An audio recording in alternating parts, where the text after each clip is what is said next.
তওবা কাকে বলে, ঠিক আছে না, এটা আপনাদের সামনে একটু আলোচনা করি। তওবাটা হচ্ছে একটা গল্প বলি আমাদেরকে, যে একজন মা, গ্রামের দিকে আপনারা জানেন যে অনেক সময় শীতের শেষে, যখন শীত শেষ হয়ে গেল, এরপরে যত চাদর কাঁথা, এগুলো সব গরম পানিতে জাল দিয়ে শুকিয়ে ভাঁজ করে তুলে রাখা হয় পরের বছর শীতের জন্য, ঠিক আছে। তো এরকম একটা সিনারিও চিন্তা করেন যে একজন মা রান্নাঘরে পানি জাল করছেন কাপড় মানে কাঁথাগুলো ধোয়ার জন্য বা সিদ্ধ করার জন্য। তো এমন সময় সেই মায়ের হয়তো টয়লেটের প্রয়োজন হয়েছে বা অন্য কোনো কিছুর জন্য উনি কি মনে হয়েছে উনি চলে গেছেন সে কাজটা করার জন্য। ওখানে পানি কিন্তু টকবক করে ফুটছে।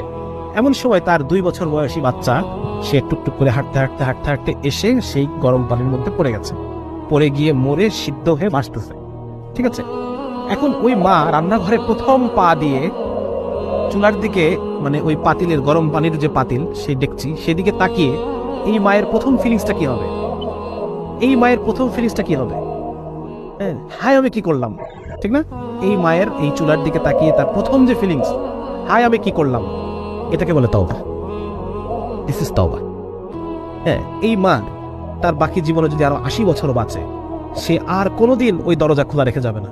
আল্লাহ তাআলা যদি এরপর তাকে আরো 100 সন্তানও দেন, ওই 100 সন্তানের ক্ষেত্রে সে আর কোনোদিন দরজা খোলা রেখে, গরম পানি চুলায় রেখে, রান্নাঘরের দরজা খুলে রেখে সে আর কখনো সেখান থেকে বের হবে না। বের হবে না। তাহলে এই যে অনুভূতি, হায় আমি কি করলাম, হায় আমি কি করলাম, হায় আমি কি করলাম, এই অনুভূতিটাকে বলে তওবা। এবং এই কাজ আমি আর জীবনে কখনো করবো না, ঠিক আছে না, এটা হচ্ছে তওবা।